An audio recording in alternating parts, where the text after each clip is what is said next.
What is up, my fellow Chibits? Today I'm here to bring all of you the first review of Taizai of 2016.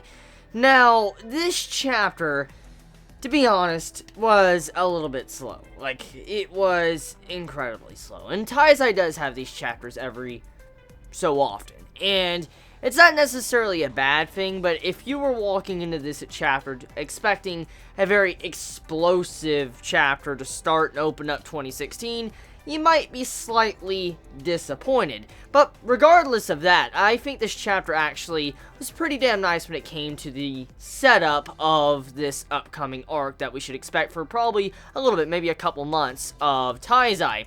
Now, one thing I want to point out is, with this chapter, I have to say that the overall maze aspect, I really like that. I really like the way the maze aspect of this is being handled. It's kind of like thinning out the crowd. For instance, our characters are having to go through this maze and have it to where only the strong can make it through the maze, and then once the strong make it to the maze, or through the maze, and get to the demons like Balor and the Octo Lolly Girl, they're able to fight them, and then, you know, they could probably get stronger souls to devour. Now, that's the main thing. As we know, this entire tournament kind of has been set up to be able to devour souls and be able to get stronger, gain their power back. And with people killing each other off, it makes me question, does that mean that, like, they don't care about getting as many souls as they want? Or are they only caring about, like, certain individual souls? Or are they really just only wanting to get the 7 deadly sins over there? Whatever the case may be, I'm very confused about that overall aspect of why the maze was set up. But still, it's pretty cool, though, because, I mean, you're going to have it to where these characters are going to have to go for this maze, have to, you know, figure out, like, okay, which direction should we go?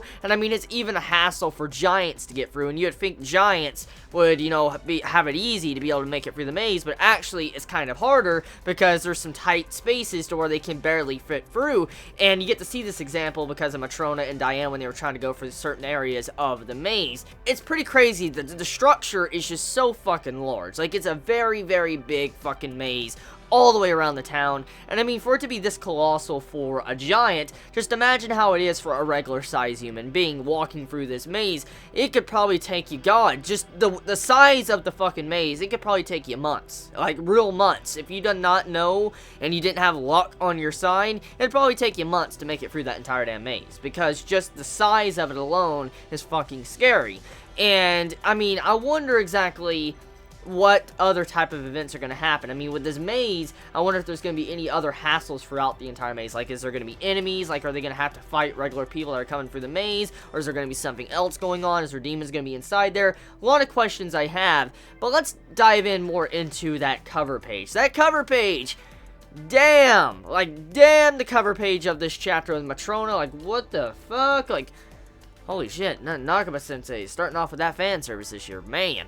But getting back on to the actual content of the chapter, Matrona, once again, I'm really loving her character development and the characterization she's been getting since her kind of being reintroduced into the main series, besides just the side story, seeing her back alive again. I mean, her character, the way she's changed compared to how she was in the past with the side story of Diane, it's some really good improvements. I mean, the way she cares about her children, she's going off, and I mean, she sees an hallucination, and she pretty much tries to go find him, and then that's kind of it with that. Like, we don't get to see what really happens to Matrona, which goes to kind of point out what kind of other issues or troubles that this maze is going to cause. It's going to have probably hallucinations to where people most likely are going to be fighting each other. Like, I could see it to where Diane might see Matrona, but it's not really Matrona, it's someone else that might attack her. Let's say, like, Balor, for example. I could see something like that happening.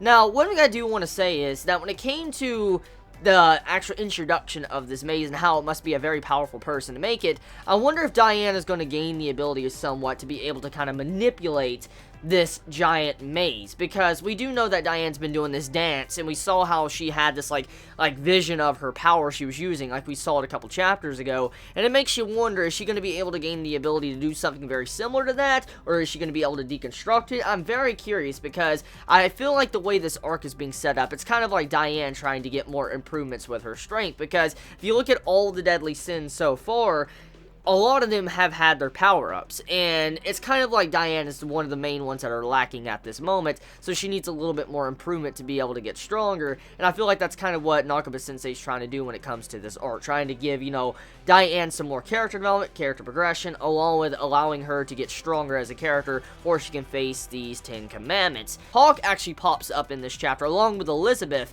and there's not really much going on. It's just, you know, Diane trying to eat Hawk. Hawk's like, what the fuck you doing to me and all that, and you just, you know, put me down, I thought you're my friend and all that, and then, you know, Elizabeth pops up and the chapter ends. That's kind of all the chapter was about. It was like Maze, Matrona running off, Diane getting lost, getting hungry, and Hawk and Elizabeth popping up. We didn't see Meliodas or anything, but still, that's pretty much all this chapter was about. So yeah, that goes to play into how this chapter is slow, but it's not necessarily a bad chapter. Just because it's slow doesn't mean it's bad, but I can see where some might be disappointed. So let me know your thoughts in the comments below. You all have a wonderful day or night wherever you live. Please be safe. Chibi out.